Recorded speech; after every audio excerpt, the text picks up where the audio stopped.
What's up, everybody? What's going on? This is another countdown video. Top 5 best war games. Top 5 best, my favorite, best, whatever you want to call it. Top 5 favorite war games matches in history. War Games started in 1987 and it lasted until 1998. They did not do a War Games in 1990. Why? My guess is because Dusty Rhodes wasn't there in 1990. He was not in WCW. He was not booking. He was not the head booker. And stupid Jim Herd, who was running WCW, Jim Herd probably was too much of an idiot to put on a War Games match. He probably refused to want to put on a War Games, which was stupid. So in 1990, there was no War Games. But it returned in 1991 when Dusty Rhodes came back to be the head booker of WCW. Or to be in control of WCW in 91. So it was good to see War Games return in 91. So here we go. My top 5 War Games matches. Number 5 is 1996. It was damn good. You had the Team NWO, Scott Hall, Kevin Nash, Hulk Hogan, and the bogus fake Sting against, and some fans probably thought this bogus Sting might have been the real Sting. I didn't, but some might have, because he kind of looked like him. Anyways, the bogus Sting was with Team NWO, so a lot of fans were really pissed because they thought Sting joined the NWO, and he was beating up WCW. Team WCW was part of the Four Horsemen. Ric Flair, Arn Anderson, Lex Luger was a part of the team, and Sting was supposed to be their partner. He was angry because Ric Flair, Arn Anderson, Lex Luger didn't trust Sting because they thought he was NWO, because on an episode of Nitro, the fake Sting attacked Luger, Anderson, and Flair. So they didn't know which side the real Sting was on. But the real Sting came out, kicked ass, took out the NWO, and then he left. And he yelled at Lex Luger, "Is that good enough for you?" And then he leaves. And then the Horsemen basically lose the match, or Ric Flair, Arn Anderson, Lex Luger end up losing. Lex Luger submits in the War Games because it is, you only can win by submit or surrender. There was no pinfalls. Lex Luger submits when the Hulk Hogan, I think, had him in a chokehold or something. Anyways, then Lex Luger is crawling up the aisle, begging Sting, calling for Sting, and Sting is gone.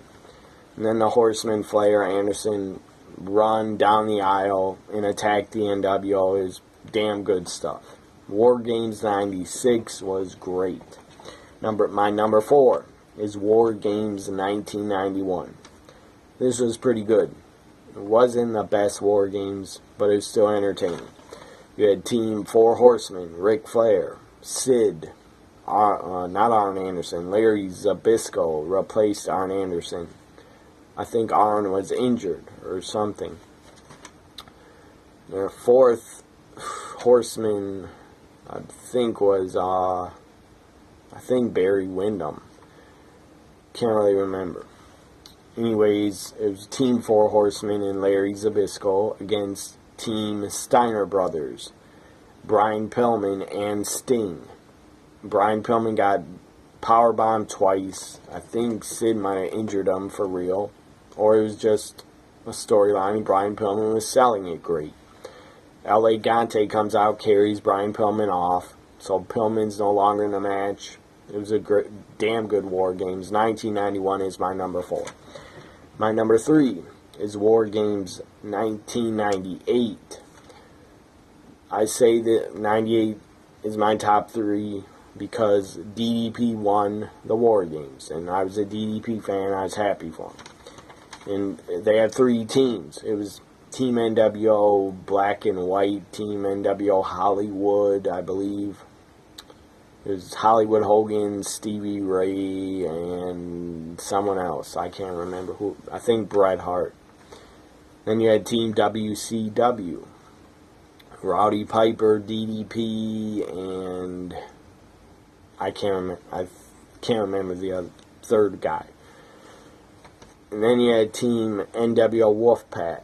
Sting, Kevin Nash, and I can't remember who else. Maybe Lex Luger. I don't know. Anyways, my number 3 is Wargames 98, basically because DDP won. My number 2 is Wargames 87. From the Great American Bash 87, the first ever Wargames match. It was damn good. Damn entertaining. Fans have never seen anything like this before. Two rings were together like every War Games, but this was the first one. Cage over both rings with a roof on it. Damn fucking genius concept that Dusty Rhodes came up with. Tremendous concept. I wish WWE or NXT would bring back the War Games and do that match on a pay-per-view. I think it'd be money and it'd be damn good. Damn entertaining. So my number 2 again is War Games, the first ever War Games from the Great American Bash 87. My number 1, in my opinion, is the best War Games match of them all.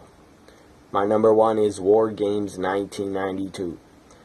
You had the Dangerous Alliance, Rick Rude, Larry Zbyszko, Bobby Eaton, Arn Anderson, up against Sting's team. Sting, Nikita Koloff, Dustin Rhodes, and Barry Windham and Ricky Steamboat. So, Dangerous Alliance, I believe, had a 5th team member, and it was Steve Austin. A lot of guys bled in this. Barry Windham bled.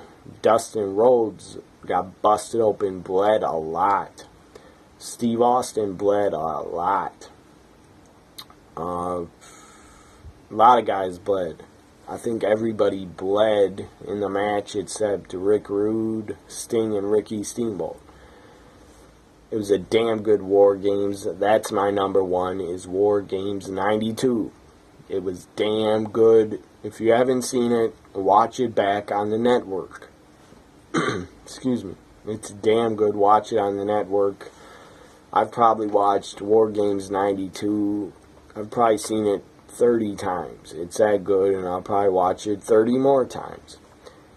So there is my list. There is my countdown of my top 5 favorite War Games matches. Hope you enjoyed it. Follow me on Twitter at TNA WWE Guy. Also at NXT WWE Guy. Also, if you haven't already, subscribe to my YouTube channel. I really appreciate it. Bye for now, everybody.